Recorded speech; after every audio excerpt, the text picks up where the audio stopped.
Hello friends, welcome back to the square spiral garden.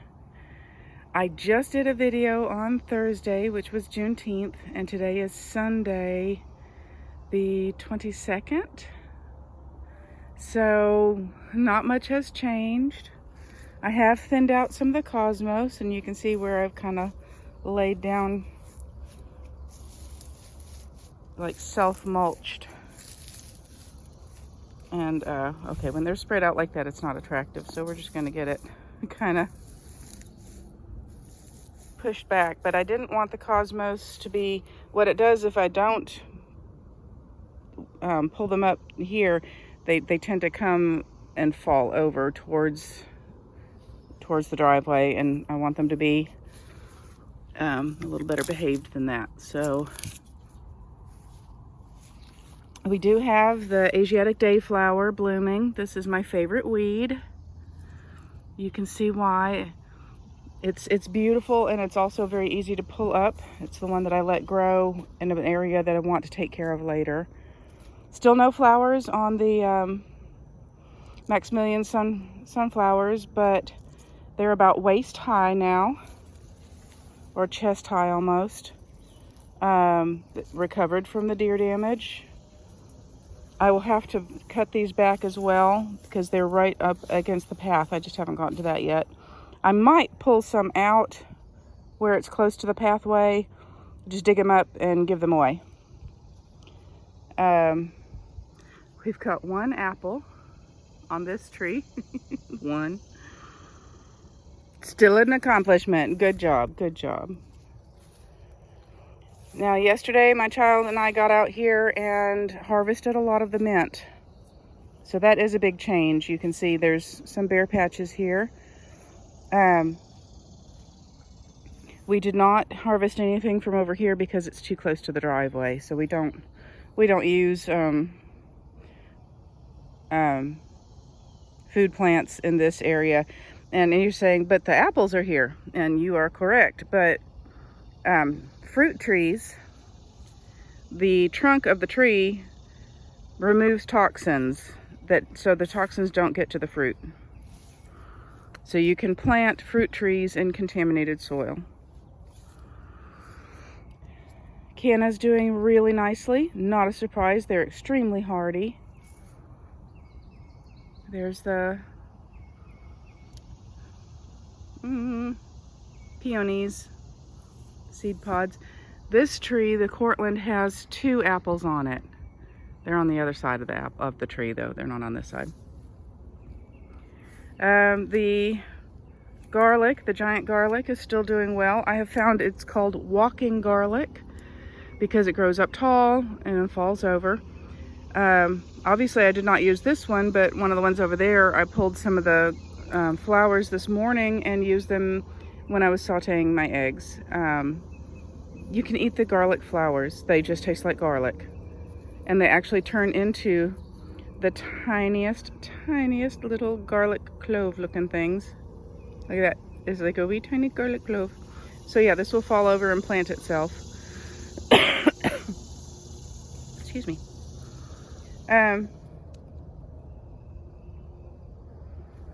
The salvia has not really come into full bloom yet.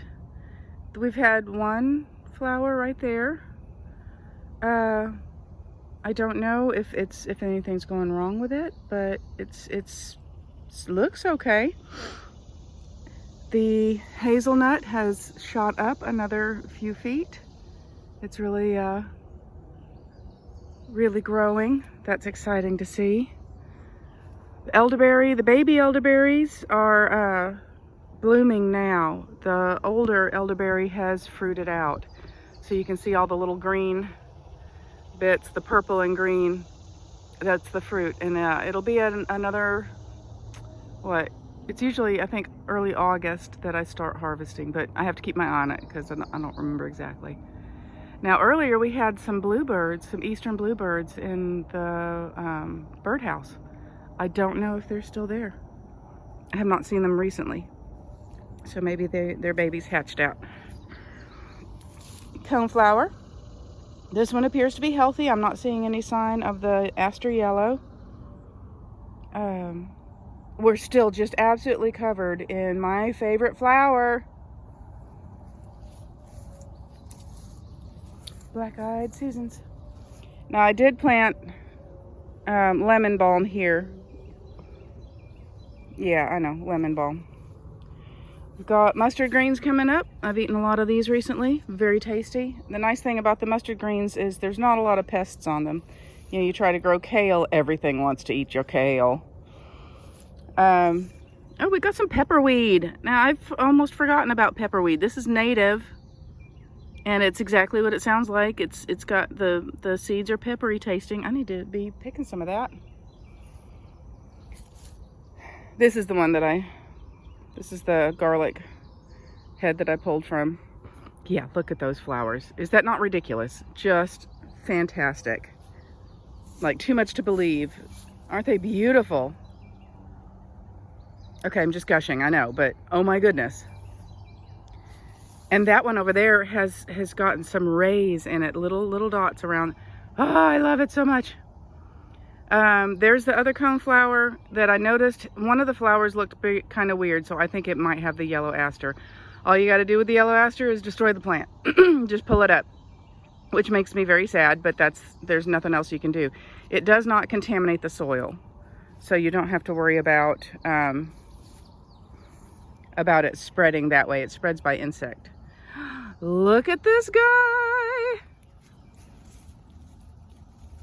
I put these in last year from another spot on the property. They were growing on the edge of the yard, on the edge of the grass, and just kept getting mowed down.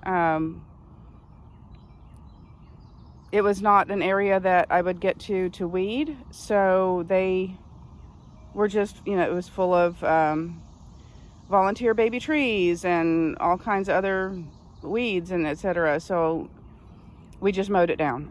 Lilies are a kind of a grass, so they can survive being mowed, but only survive. They are not going to thrive that way. So I pulled this one up last year and replanted it over here. All it did was grow greens last year, which is very appropriate. Now we have flowers. Speaking of flowers, gladioli. Gladioli. And look at this one. Oh my goodness. Glads are from, oh, this one's just starting too, and it's that same hot pink. Glads are from Southern Africa.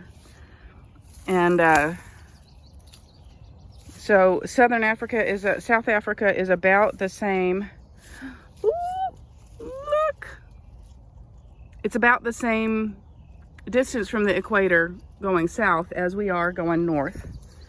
I think it's about 30 to 35 degrees south, and we are 36 degrees north here. Okay, you know this one's my favorite. Look at that. Isn't it glorious? Here's our other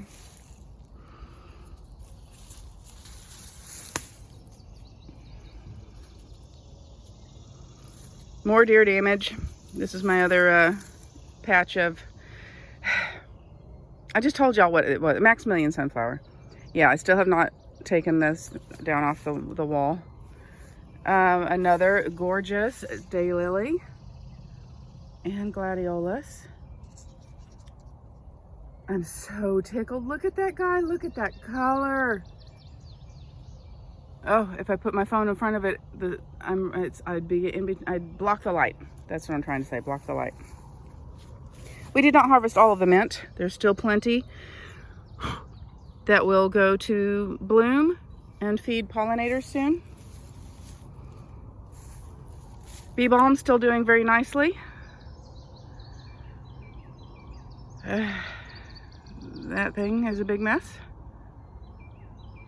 Grapevine eating everything in sight.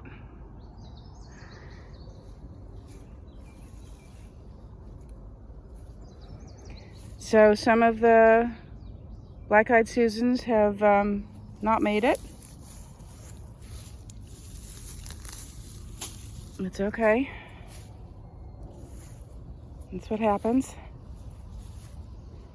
Blueberries, surviving. They're not thriving. If they continue to just barely hang on, I'll probably pull them out. Or I might try to put them in a different spot, but they need full sun. So I have not made a decision about that yet.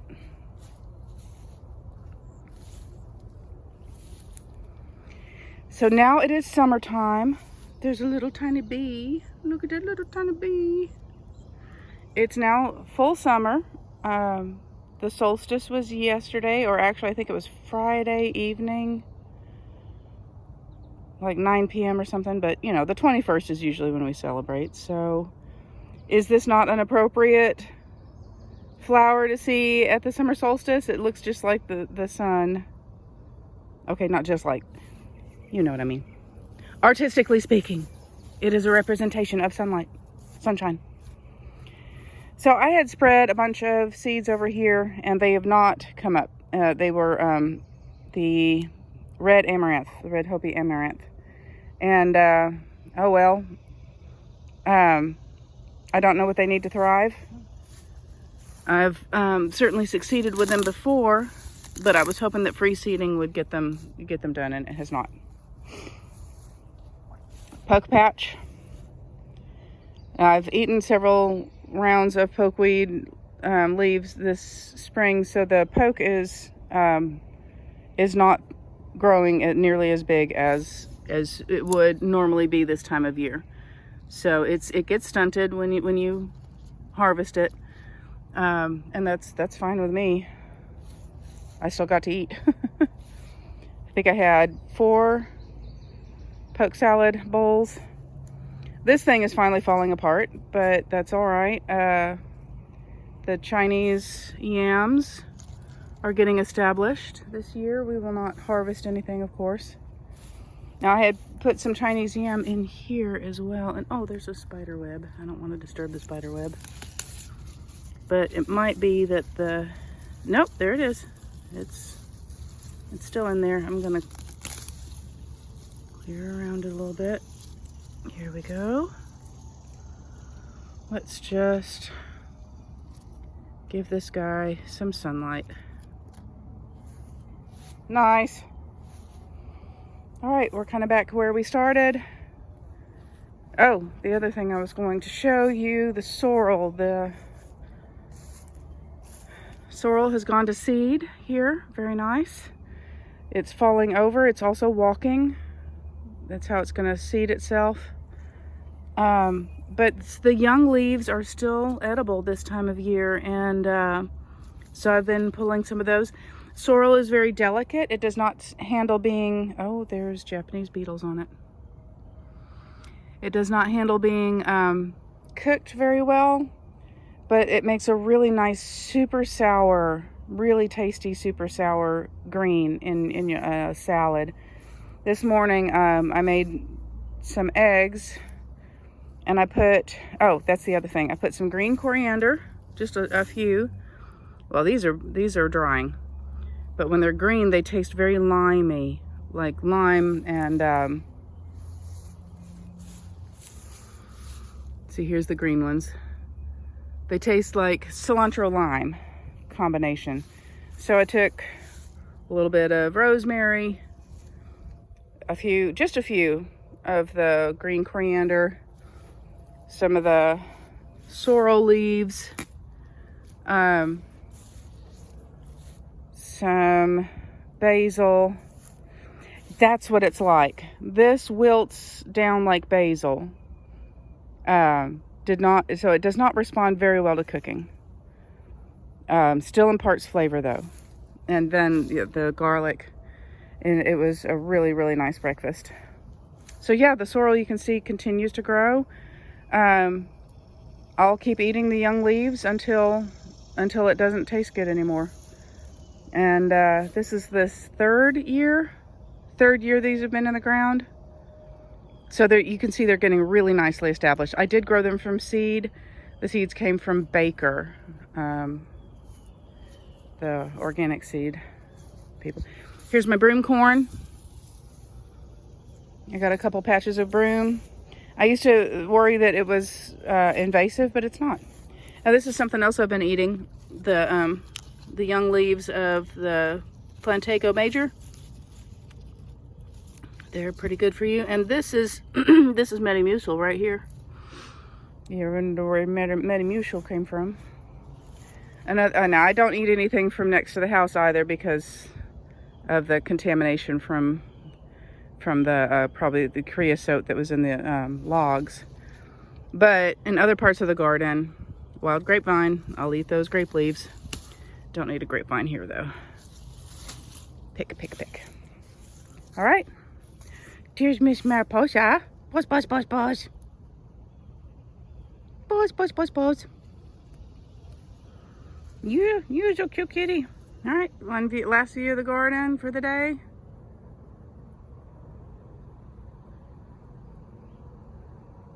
And I hope that y'all have a wonderful, beautiful summer. Be well.